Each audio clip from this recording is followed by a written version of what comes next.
ऐसा लगता है जैसे कि अब कुछ भी ठीक नहीं होगा मेरे और मेरे पति के बीच। दिन जैसे जैसे बीत रहे हैं आपकी रिलेशनशिप को, जहां ये खूबसूरत होना चाहिए। कहते हैं ना, पुराना रिश्ता और खूबसूरत होता है। 50 साल अगर हो गए आप लोग की शादी को, तो समझो दोनों कब एक हो गए। 10 वर्ष हो गए शादी के, तो सोच ही बदल जाती है। लेकिन आपके साथ क्या हो रहा है, जैसे जैसे समय बीत रहा है वैसे वैसे आप दोनों के बीच की लड़ाई झगड़े समस्याएं बढ़ती जा रही है। कहीं से भी वो आपका कहना नहीं मानता, आपकी बात नहीं सुनता। आपका पति आपसे बात नहीं करता है, आपसे प्रेम नहीं करता है। एक घर में यूनिटी बन गई है। उसकी बहन आती है, उसकी माँ होती है, उसके पिता होते हैं, और सब लोग एक जगह बैठते हैं। आपके आते ही सब चुप हो जाते हैं। आपके जाते ही किसी मुद्दे पर बात शुरू हो जाती है। अगर ऐसा दोहरा व्यवहार हो रहा है आपके जीवन में, आपके ससुराल में, तो यह गलत है। अगर काम करने के लिए आपको याद किया जाता है, खाना बनाने के लिए आपको याद किया जाता है, लेकिन खाते वक्त कोई आपको बैठने नहीं देता, बाद में तुम खाना पहले हम सब खा लेते हैं, तो यह गलत है। किसी भी बात पर, किसी मुद्दे पर अगर आपकी सलाह नहीं ली जा रही है, आपसे राय मशवरा नहीं किया जा रहा है, तो समझो कुछ तो मुसीबत है। आपके ससुराल वालों ने आज तक आपको अपनाया ही नहीं है। अगर इस समस्या से आप गुजर रहे हैं, आपके ससुराल में आपको उतना प्यार नहीं मिल रहा, सम्मान नहीं मिल रहा, अपनाया नहीं जा रहा है, तो इस परिस्थिति को बदलना बहुत जरूरी है। इस समस्या को सुलझाना बहुत ज्यादा जरूरी है। जो परेशानी है, मेरा बताया उपाय करें। यही पति नाच नाचेगा आपके पीछे पीछे। यही पति गुलामी करेगा, आपकी उंगलियों पर नाचेगा। यही पति आपकी बात मानेगा, कहो तो आपकी पूर्ण रूप से वश में होगा, आपकी मुट्ठी में होगा। एक लड़की अपने पति को अपनी मुट्ठी में रखना चाहती है, तो क्या ही बड़ी ख्वाहिश है। वह भी तो अपना घर संसार छोड़कर आई है। हर चीज का त्याग कर दिया है उसने आपके घर में रहने के लिए, आपके कुल को, आपके वंश को आगे बढ़ाने के लिए। और आप लोग मुस्कुराकर मीठी बात भी नहीं बोलते उसको। किसी की बिटिया रानी को अपने घर ले आए हो काम करवाने के लिए। सिर्फ काम करो, तो खाना बनाओ, है ना, कपड़े धो, घर की सफाई करो, और आपके पास दो मीठे शब्द भी नहीं अगर उससे बात करने के लिए। मैं किसी भी सास ससुर को, ननद को और जेठ जेठानी से कुछ नहीं कहती। मैं केवल उस लड़के से कहती हूँ जिसके नाम पर वो लड़की पत्नी बनकर आई है। आपकी तो वो शुक्र ग्रह, आपकी वो वीनस है। माँ की बात सुनिए, माँ से श्रेष्ठ कोई नहीं होता संसार में। बिल्कुल माँ की बात सुनिए। बहन को बहुत प्यार कीजिए। बहन तो बुद्ध ग्रह होती है। लेकिन इन लोगों की बात में आकर अपने शुक्र को खराब मत कीजिए। हर रिश्ते को बैलेंस कीजिए। माँ से प्यार कीजिए, उसका सम्मान कीजिए, बहनों को प्यार दीजिए, और पत्नी को भरपूर सम्मान दीजिए अपने जीवन में। पत्नी को मान सम्मान दोगे, आपका बीनस बहुत मजबूत हो जाएगा। वैसे भी बहुत पैसे कमाओगे, बहुत तरक्की करोगे। उस घर का इतिहास पढ़कर पलटकर देख लो।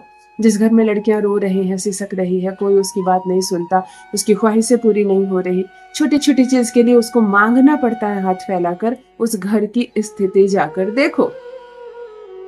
अगर आपके भी ससुराल में पति कहना नहीं मानता, प्रताड़ित करता है, गालियां देता है, अपशब्द बोलता है, लड़ाइयां करता है, तलाक दे दूंगा तुम्हें, तुम अच्छी नहीं लगती हो, मायके भेज देता है, बार बार लेने नहीं जाता है, अगर इस तरह की सिचुएशन से आप गुजर रही हो, आज एक छोटी सी रेमेडी बता रही हूँ मैं। अंकों का चमत्कार बहुत बड़ा होता है। एक अंक लिखने मात्र से आपका पति तड़प उठेगा आपके प्यार में। पीछे पीछे ना घूमे, आपकी गुलामी ना करे, तो कहना। जान लीजिए प्रथम मैं कौन हूँ। नमस्कार मित्रों, मैं हूँ खुशबू सिंह। बहुत स्वागत, बहुत अभिनंदन आप सबका हमारे चैनल ज्योतिष ज्ञान में। कैसे हैं आप और घर में सब कैसे हैं? मेरे कमेंट सेक्शन में जय माता दी, हर हर महादेव अवश्य लिखें। अपनी खैरियत मुझे जरूर बताएं।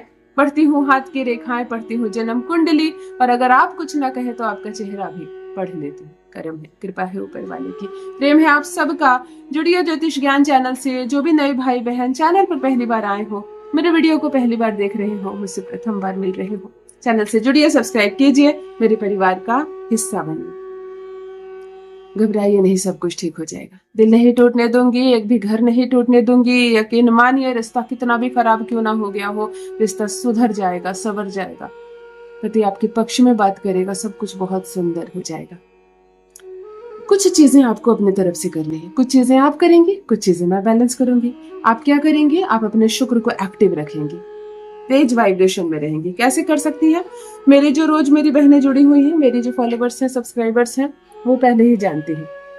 जो नई जुड़ी है, पहली बार आई है, चलो ध्यान से सुनो। स्नान के पानी में आधा ढक्कन गुलाब जल डालकर नहाना प्रतिदिन।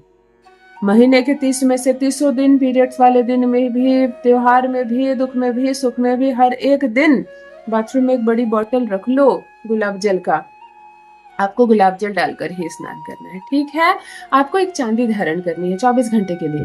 पायल है, बिछिया है, गले का चेन है, अंगूठी है, कोई भी हो, एक सिल्वर 24 घंटे आपके शरीर से टच में होना चाहिए। चंद्रमा और शुक्र मैं दोनों को बैलेंस कर रही हूँ ताकि रोज की लड़ाई झगड़े खत्म हो जाए। अपने थंब के ठीक नीचे वीनस माउंटेन पर एक बूंद इत्र लगाना है। प्रत्येक फ्राइडे को, हर एक शुक्रवार को मंत्र कहना है, ओम सुम शुक्राय नमः। नई मंत्र बोल सकती हो, भूल जाती हो, नहीं कहना है मत कहो, केवल इत्र लगाओ। चौथी बात है, सबर कर रहा करो, रंगीन सुंदर कपड़े पहनो, शादीशुदा हो सिंदूर लगाओ, बिंदी लगाओ, लिपस्टिक लगाओ, इयररिंग्स पहनो, मंगलसूत्र पहनो, है ना, पाउडर, काजल, फाउंडेशन, स्प्रे, परफ्यूम, इत्र सब लगाओ। कहाँ जाना है इतना सजकर, कहीं नहीं जाना है इतना सजकर, ये सब तैयार होकर रहा करो।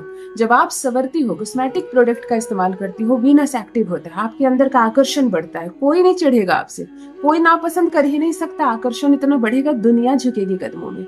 इसीलिए सजकर कहीं पार्टी में नहीं जाना, किसी के विवाह में नहीं जाना, सज सवर कर अपने व्यक्तित्व को निखारना और स्माइल करके रहा करो, मुस्कुराकर। किसी को अपना फटे हाल, दुख, तकलीफ मत बताया करो, थोड़े थोड़े देर में जल पिया करो। इतना करने मात्र से आपको एक उपाय करना नहीं पड़ेगा, आपके घर की लड़ाई झगड़े समस्याएं समाप्त हो जाएगी। पति तो वैसे भी दीवाना हो जाए, पीछे पीछे घूमेगा आपके। चलो, आज जो उपाय मैं बता रही हूँ, छोटे से उपाय को कर लो। एक छोटा सा कागज का टुकड़ा लो। इस उपाय को शनिवार को कर सकते हैं आप। छोटे से सफेद कागज के टुकड़े पर ऊपर अंक लिख दे 7, नीचे लिख दे 17।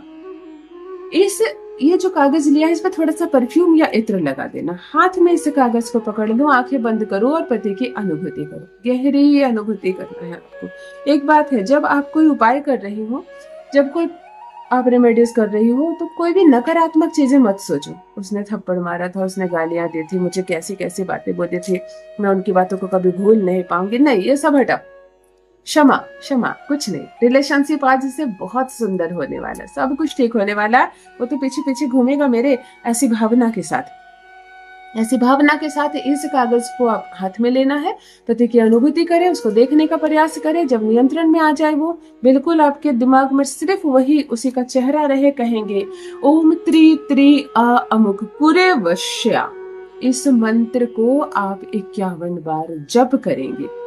51 बार जप करने के बाद सीधे इस कागज को घर से बाहर लेकर जाना है, लाइटर या माचिस की सहायता से इसको जलाकर नष्ट कर देना, खत्म कर देना। ये जो 7, 17 है ना, एक ऐसी कॉम्बिनेशन है जो लड़ाई झगड़े लड़ाते हैं, बातों को बिगाड़ते हैं, रिलेशनशिप को खराब करते हैं। हमने इसके माध्यम से रिश्ते को सुधारा, इसीलिए इसको जलाकर नष्ट जरूर कर देना। कभी किसी के साथ इस बात की चर्चा ना करें कि मैंने कोई रेमेडी किया।